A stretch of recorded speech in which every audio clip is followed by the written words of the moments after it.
আল্লাহ আমার রব, এই রবি আমার সব। দামে দামে তুন মনে তারি অনুভব। তোমার দুনিয়াতে আমি যেদিকে তাকাই, অথই নিয়ামতে ডুবে আছি সবাই। পাক পাখালির গানে শুনি তসবি কলরব, তসবি কলরব। আল্লাহ আমার রব, এই রবি আমার সব। আসসালামু আলাইকুম।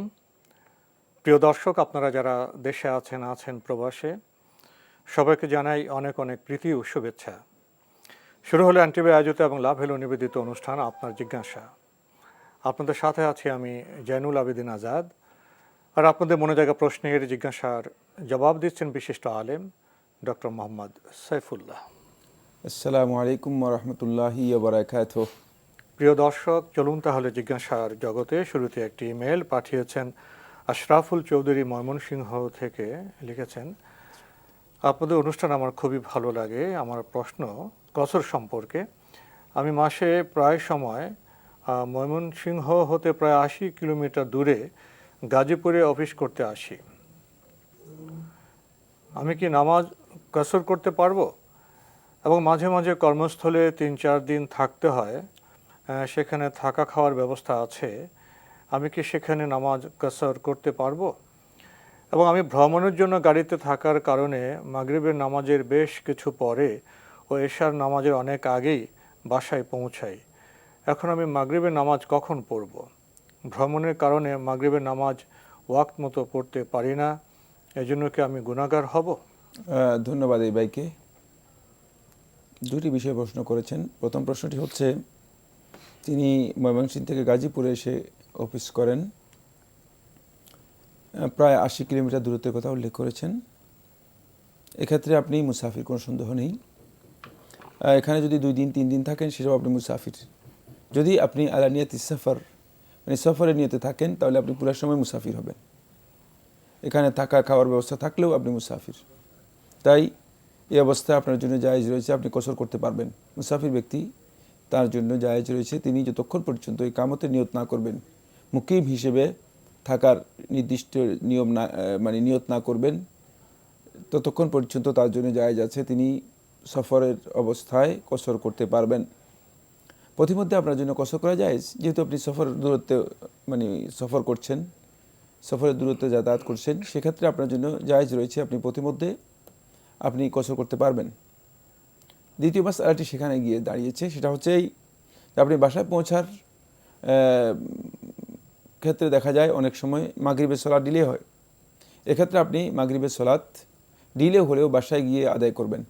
যদি মাগরিবের ওয়াক্ত পান, তাহলে আপনি যখন বাসায় পৌঁছবেন অথবা যখন আপনি গাড়ি থেকে নামবেন, তখন আপনি সলাৎ আদায় করে নেবেন। সহজ পদ্ধতি হচ্ছে, গাড়ি থেকে নামার পরপরই আপনি সলাৎ আদায় করে নিতে পারেন। পাশে যে কোথাও মসজিদ পেলেই সলাৎ আদায় করতে পারেন। আর যদি দেখেন যে বাসা থেকে, গাড়ি থেকে নামার পরপরই কাছেই বাসা, তাহলে বাসায় গিয়ে আপনি মাগরিবের সলাৎ আদায় করতে পারেন। এক্ষেত্রে যদি মাগরিবের ওয়াক্ত পেয়ে যান, তাহলে মাগরিবের সলাৎ আদায় করছেন, তাহলে কোনো ধরনের গুনাহ নেই, কারণ আপনি মাগরিবের ওয়াক্তে মাগরিবের সলাৎ আদায় করেছেন, ডিলে করেননি। আর যদি কোনো কারণে আপনার মাগরিবের ওয়াক্ত ডিলে হয়ে আপনার এশার সাথে চলে যায়, তাহলে আপনি প্রথমে গিয়ে মাগরিবের সালাত আদায় করবেন, তারপরে এশার সালাত আদায় করবেন। সেক্ষেত্রে আপনার সফরের কারণে এই ডিলে করা আপনার জন্য জায়েজ রয়েছে, এতে আপনার গুনাহ হবে না।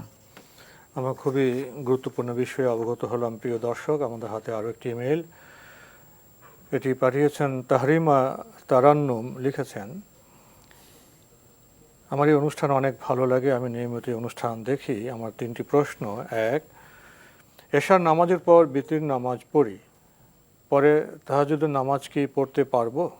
হ্যাঁ, এশার সালাতের পরে বিতিরের সালাত আদায় করার মর্মে আল্লাহ নবী সাল্লাল্লাহু আলাইহি ওয়াসাল্লামের সাহাবী আবু যর রাদিয়াল্লাহু তাআলা বর্ণিত হাদিস দ্বারা সাব্যস্ত হয়েছে, আওসানি খলিলি সালাতান, আমার খলিল অর্থাৎ রাসূলুল্লাহ সাল্লাল্লাহু আলাইহি ওয়াসাল্লামের দিকে ইঙ্গিত করে বলেছেন যে, আমার বন্ধু আল্লাহ নবী সাল্লাল্লাহু আলাইহি ওয়াসাল্লাম বলেছেন, 3টি বিষয় আমাকে ওসিয়ত করেছেন।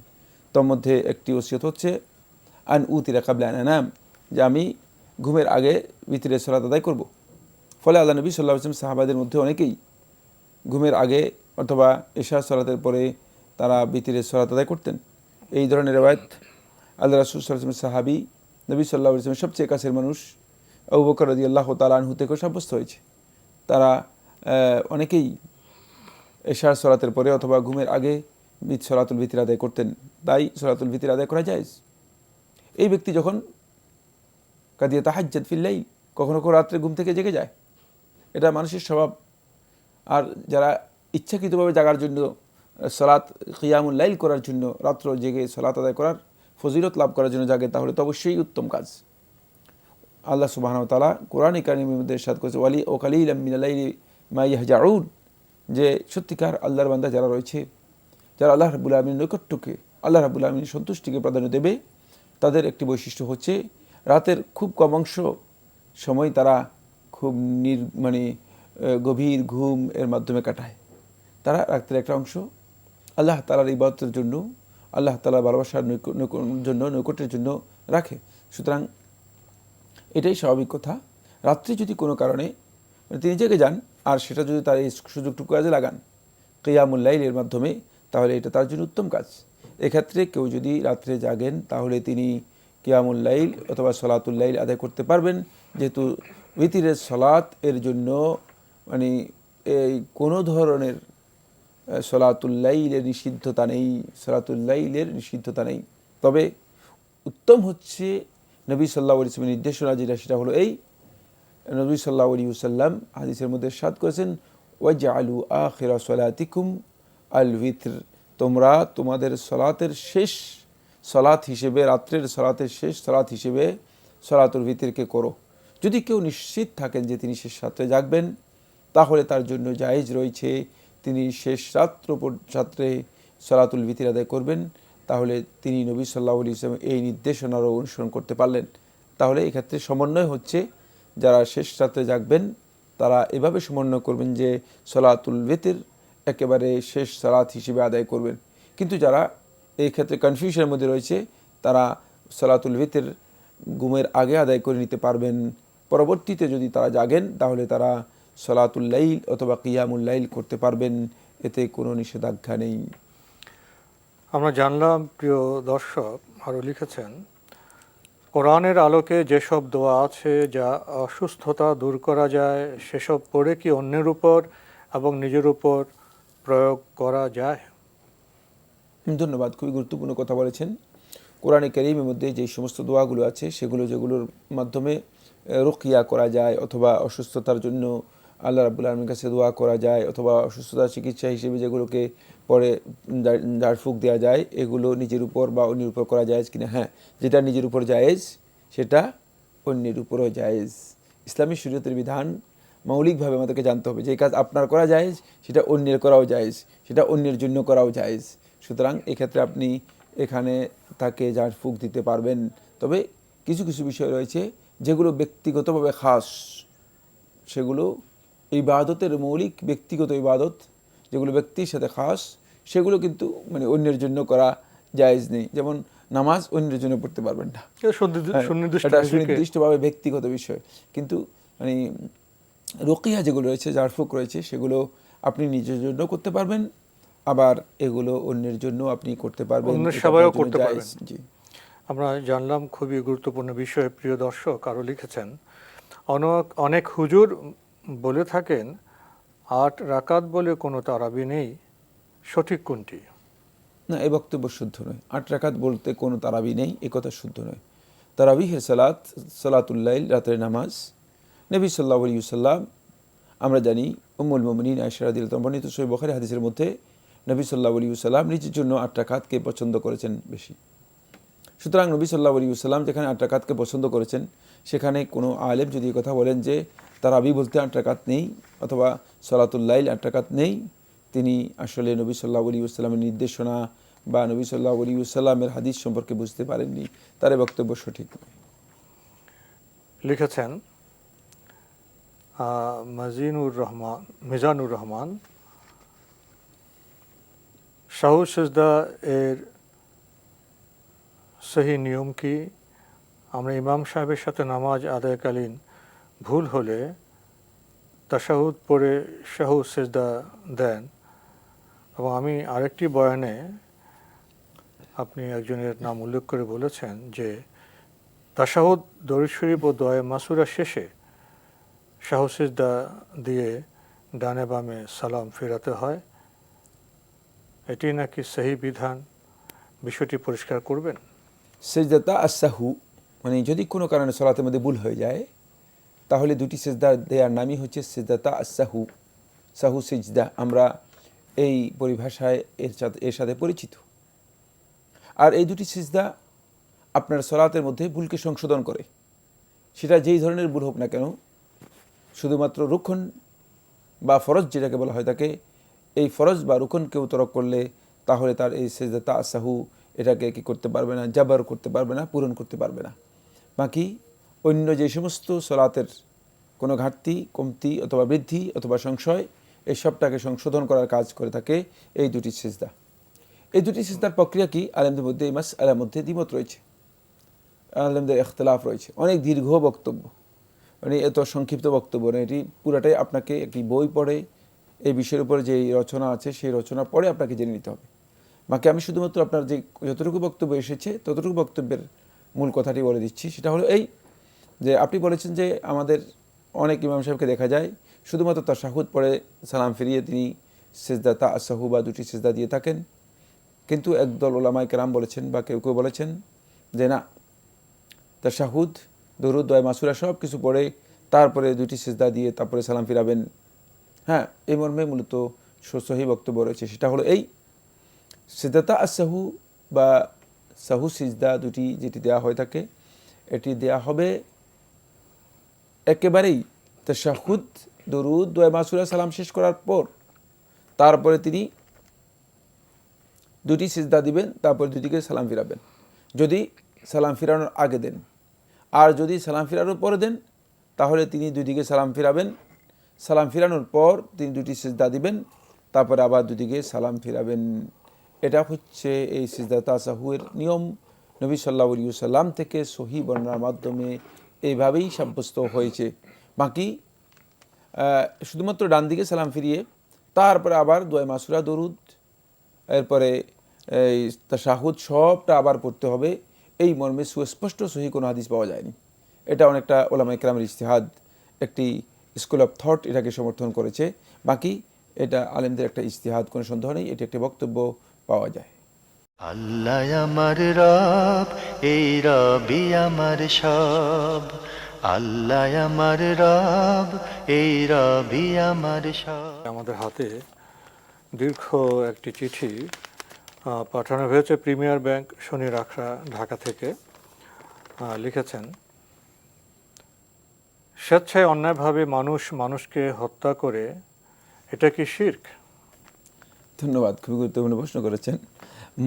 মানুষদেরকে হত্যা করা, এটাকে কাতলুন নাফসি বিগাইরি হক, অন্যায়ভাবে কোনো নফসকে, কোনো প্রাণকে হত্যা করা, কোনো জীবনকে হত্যা করা, সেটি হারাম, কবিরা গুনাহ। নবী সাল্লাল্লাহু আলাইহি ওয়াসাল্লাম হাদিসের মধ্যে বলেছেন যে আলা উখবিরুকুম বি আকবারিল কাবাইর, আলা উখবিরুকুম বি আকবারিল কাবাইর, তোমাদেরকে কি বড় কবিরা গুনাহগুলো সম্পর্কে জানাবো না, তোমাদেরকে কি বড় কবিরা গুনাহগুলো সম্পর্কে জানাবো না। তিনবার বরাবর নবী সাল্লাল্লাহু আলাইহি ওয়াসাল্লাম তিনটি কবিরা গুনাহের কথা বলেছেন। তার মধ্যে একটি হচ্ছে এটি, কাতলুন নাফসি বিগাইরি হাক্কিন, অন্যায়ভাবে কোনো ব্যক্তিকে হত্যা করা। কারণ কোনো ব্যক্তি যদি মান কাতালা নাফসান বিগাইরি নাফসিন আও ফাসাদিন ফিল আরদি ফাকান্নামা কাতালান নাস জামিআ, আল্লাহ সুবহানাহু ওয়া তাআলা কোরআনে কারীমে সূরাতুল মাইদার মধ্যে ইরশাদ করেছেন, যে ব্যক্তি কোনো একটি প্রাণকে, কোনো একটি মানুষকে হত্যা করলো, কোনো ধরনের মানে হত্যা ছাড়াই, সে অন্য কাউকে হত্যা করেনি, তাকে হত্যা করলো, আও ফাসাদিন ফিল আরদি, অথবা পৃথিবীর মধ্যে বিপর্যয় সন্ত্রাস সৃষ্টি করার মাধ্যমে, ফাকান্নামা কাতালান নাস জামিআ, মনে হলো যেন সে গোটা মানব গোষ্ঠীকে হত্যা করলো, মানব গোষ্ঠীকে হত্যার অপরাধী হলো। সুতরাং এটি অত্যন্ত জঘন্যতম অপরাধ। তবে এ কথা বলার সুযোগ নেই যে এটা শিরক, কারণ শিরক এর চেয়েও জঘন্য। জি, আপনি আরও লিখেছেন, রাসূল সাল্লাল্লাহু আলাইহি ওয়াসাল্লাম বলেছেন, যে ব্যক্তি মৃত্যুবরণ করলো অথচ কোনোদিন জিহাদ করলো না বা জিহাদের কথা তার মনে কোনোদিন উদিত হলো না, সে যেন মুনাফিকের মৃত্যুবরণ করলো। এই হাদিসের ব্যাখ্যা কি? ধন্যবাদ। এই ব্যক্তি প্রথমে এই হাদিসটি সনদের দিক থেকে গ্রহণযোগ্য নয়। মানে এই হাদিসের সনদের মধ্যে দুর্বলতা রয়েছে। একদল উলামায়ে কেরাম বলেছেন যেটি হাদিসটি সনদের দিক থেকে গ্রহণযোগ্য নয়। যদি হাদিসটাকে সনদের দিক থেকে দুর্বল ধরা হয় তাহলে এর ব্যাখ্যার প্রয়োজনই নেই। আর যদি মনে করা হয় যে না হাদিস সনদের দিক থেকে মানে হাদিসের রেওয়ায়তের দিক থেকে হাদিসটি গ্রহণযোগ্য, তাহলে এই হাদিসের ব্যাখ্যা রয়েছে বা বক্তব্য রয়েছে। সেটা হচ্ছে এটি হচ্ছে ওই ব্যক্তির জন্য যখন জিহাদ কায়েম রয়েছে, জিহাদ প্রতিষ্ঠিত রয়েছে, জিহাদ আছে, তখন যদি কোনো ব্যক্তি জিহাদের প্রতি তার এই ধরনের অনীহা থাকে, ঈমান থাকা সত্ত্বেও জিহাদে যাওয়ার প্রতি কোনো আগ্রহ নেই, জিহাদে অংশগ্রহণ করার প্রতি কোনো আগ্রহ নেই, এবং মনের মধ্যে জিহাদের প্রতি কোনো অনুপ্রেরণাই পায় না, তাহলে বুঝতে হবে যে তার ঈমানের মধ্যে দুর্বলতা রয়েছে। আর কোনো সন্দেহ নেই জিহাদ ইসলামের শরীয়তের মধ্যে ইসলামের সবচেয়ে গুরুত্বপূর্ণ একটি পার্ট, একটি অংশ। বরং রাসূলুল্লাহ সাল্লাল্লাহু আলাইহি ওয়াসাল্লাম সহিহ বুখারী হাদিসের মধ্যে বলেছেন, ওয়াজারওয়াতু সানামিহি আল জিহাদু ফি সাবিলিল্লাহ, আর জিহাদ ফি সাবিলিল্লাহ হচ্ছে ইসলামের সর্বোচ্চ শৃঙ্গ, সর্বোচ্চ স্টেজ। সুতরাং ইমানদার ব্যক্তিগণ জিহাদকে কোনোভাবেই অস্বীকার করার কোনো সুযোগ নেই। ওয়াল জিহাদু মাউদিন ইলা ইয়াউমিল কিয়ামাহ, সহিহ বুখারী হাদিসের মধ্যে রাসূলুল্লাহ সাল্লাল্লাহু আলাইহি ওয়াসাল্লাম বলেছেন, কিয়ামত পর্যন্ত জিহাদ অব্যাহত থাকবে, জিহাদ থাকবেই। জিহাদকে রহিত করা হয়নি, জিহাদকে বাতিল করে দেওয়া হয়নি, কিন্তু জিহাদ যেটা ইসলাম এলাও করেছে সেই জিহাদ হতে হবে। জিহাদ আমাদের মন মতো যে জিহাদ, যেটাকে আমরা মনে করছি খাহেশ মতো মানুষ হত্যা করার জিহাদ, এই জিহাদ আসলে জিহাদ নয়। এর জানতে হবে যে জিহাদটা কি আসলেই ইসলামী শরিয়া যে জিহাদকে এলাউ করে থাকে, রিকগনাইজড করে থাকে, এটা কি সেই জিহাদ, নাকি আমাদের প্রবৃত্তির জিহাদ? অনেক ভাই জিহাদের নাম দিয়ে বর্তমানে সন্ত্রাস এবং জঙ্গিবাদকে চালিয়ে দেওয়ার জন্য চেষ্টা করেন। মানে জিহাদের লেবাস দিয়ে সন্ত্রাসী তৎপরতা, জঙ্গিপনা, এমন মানুষ হত্যার কুপরিকল্পনাকে এর মধ্যে ঢুকিয়ে দেন। আপনি একজন ব্যক্তিকে হত্যা করছেন, উদ্দেশ্য কি আপনার? মানুষদেরকে হত্যা করার জন্য ইসলামে জিহাদ আসে নাই। ইসলামে জিহাদ এসেছে মানুষদেরকে হেদায়েতের পথে মানে পরিচালিত করার জন্য। প্রয়োজন হয়েছে যখন তখন জিহাদের প্রশ্ন এসেছে, যখন প্রয়োজন হয়নি তখন জিহাদ করেন নাই। তাই খেয়াল রাখতে হবে যে জিহাদের প্রয়োজনীয়তার বিষয়ে আপনাকে জানতে হবে।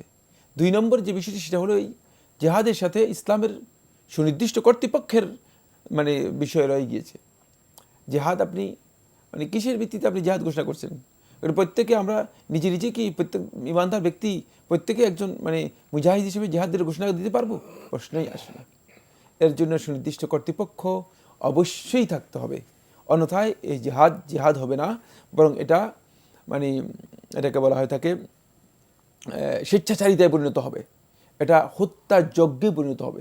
একজন আরেকজনকে হত্যা করবে, তখন মানুষ রক্ত পিপাসুর মতো একদল আরেকদলকে হত্যায় লিপ্ত হয়ে যাবে, প্রতিশোধ প্রতিহিংসা ব্যাপক হয়ে যাবে, জিহাদ হবে না। আপনি আমাকে হত্যা করবেন, আমি আপনাকে হত্যা করব, সন্ত্রাস হবে, মানে জঙ্গিবাদ হবে, মানুষের প্রতি মানুষ মানে বড় ধরনের আক্রমণাত্মক অবস্থা তৈরি হবে। তখন মানুষ সত্যিকার অর্থে ইসলাম যে জিহাদের জন্য মানে যেই কারণে জিহাদকে ইসলাম অনুমোদন দিয়েছে সেই কারণ এখানে আর থাকবে না। এখানে শুধুমাত্র প্রতিবাদ, প্রতিহিংসা এবং প্রতিশোধ প্রবণতাই কাজ করবে, আর কিছুই থাকবে না। ফলে এই জিহাদ থেকে কোনো অ্যাচিভমেন্ট হবে না। ফলে আজকে যারা সন্ত্রাসী তৎপরতা করছে জিহাদের নাম দিয়ে, আজকে যারা জিহাদের নাম দিয়ে মানে নিরপরাধ মানুষদেরকে হত্যা করছে, অথবা জিহাদের নাম দিয়ে কিছু সংখ্যক লোককে মানে ঘরের মধ্যে আবদ্ধ করে আটক করে তাদেরকে জিম্মি বানানোর চেষ্টা করতেছে, আদৌ কি আপনারা কেউ জানেন তারা ইসলামের সামান্যতম কোনো উপকার করতে পেরেছে? আমার জানা নেই। তাই মানে জিহাদ যদি কায়েম থাকে তাহলে জিহাদের বিষয় আসবে, আর যদি জিহাদ কায়েম না থাকে তাহলে আল্লাহর বান্দাগণ তাদের যেই দায়িত্বগুলো আল্লাহ রাব্বুল আলামিন দিয়েছেন, যেগুলো তাদের ক্ষমতার মধ্যে সামর্থ্যের মধ্যে রয়েছে, সেগুলো পালন করবেন। বর্তমান সময়ে জিহাদ শব্দ, সন্ত্রাস শব্দ নানাভাবে বহুলভাবে উচ্চারিত হচ্ছে। জি, তো আপনি একটু আগে আপনার গুরুত্বপূর্ণ আলোচনায় 2টি শব্দ ব্যবহার করেছেন এবং আরেকটি বর্ণনা দিয়েছেন, জিহাদ অতীতে ছিল, বর্তমান আছে, ভবিষ্যৎ কিয়ামত পর্যন্ত জিহাদ অব্যাহত থাকবে। জিহাদ তো একটি দায়িত্ব। 2টি শব্দ আপনি উচ্চারণ করেছেন, জিহাদ প্রতিষ্ঠিত থাকলে। এখন জিহাদ প্রতিষ্ঠিত থাকলে আমরা কী বুঝবো? আরেকটি বলেছেন জিহাদ যে কেউ ডাকলে হবে না, কর্তৃপক্ষ থাকতে হবে। কর্তৃপক্ষ কি, আর জিহাদ প্রতিষ্ঠিত থাকলে এটার শুরুটা কি? জিহাদ প্রতিষ্ঠিত বলতে বোঝায় যেটা, সেটা হলো ইসলামী রাষ্ট্রে মুসলিমদের সুনির্দিষ্ট আমির অথবা মুসলিমদের সুনির্দিষ্ট শাসকের যার উপর মুসলিমগণ ঐক্যমত পোষণ করেছেন, তার নেতৃত্বে মানে ইসলাম এবং মুসলমানদের মাসলাহাতে জেহাদের ঘোষণা দেওয়া হয়েছে এবং জেহাদ চলছে, সেই জেহাদে যদি ইমানদার ব্যক্তিগণ অংশগ্রহণ না করে তখন এই মাসলাটি আসবে। বুঝাতে পারলাম কিনা? হ্যাঁ, এটা clear। আর 2 নম্বর হচ্ছে যেটা, সেটা হলো জেহাদের সুনির্দিষ্ট কর্তৃপক্ষ হচ্ছে কোনো রাষ্ট্রে যখন সেই রাষ্ট্রের জনগণ তাদের কর্তৃত্ব কোনো মুসলিম শাসককে দেবে এবং তিনি ইসলামের নির্দেশনা অনুযায়ী এই শাসন ব্যবস্থা কায়েম করবেন, তার অধীনে এই জেহাদটি কি হতে হবে, পরিচালিত হতে হবে। কোনো ব্যক্তির অধীনে জেহাদ অথবা হুদুদ কায়েম হবে না। জি, তো আজকে আমাদের এখানে শেষ করতে হচ্ছে। আপনাকে অনেক ধন্যবাদ। আপনাকে অনেক ধন্যবাদ। প্রিয় দর্শক, আমরা এতক্ষণ দেখছিলাম এনটিভি আয়োজিত এবং লাভ হলো নিবেদিত অনুষ্ঠান আপনার জিজ্ঞাসা। আমাদের অনুষ্ঠান আপনারা এনটিভি অনলাইনেও দেখতে পারবেন, ভিজিট করুন www.ntvbd.com। এছাড়া ইউটিউব এবং আমাদের ভেরিফাইড ফেসবুক পেজে অনুষ্ঠান দেখতে পারবেন। শেষে এসে জিহাদ সম্পর্কে আমরা খুবই গুরুত্বপূর্ণ কথা শুনছিলাম। বর্তমান বিশ্ব বাতাবরণেও এই বিষয়টি আসছে, অনেকে জিহাদ এবং সন্ত্রাসকে একাকার করে ফেলছেন, এটা খুবই দুঃখজনক। আমরা জানলাম জিহাদের জন্য কর্তৃপক্ষ লাগবে এবং মুসলমানদের যে রাষ্ট্র, ইসলামের যে রাষ্ট্র, সেই রাষ্ট্রীয় কর্তৃপক্ষ যখন জিহাদের ঘোষণা দেবেন তখন কোনো ইমানদার সেই জিহাদ থেকে অকারণে বিচ্ছিন্ন থাকতে পারবেন না। জিহাদের আরও নানা প্রকরণ আছে।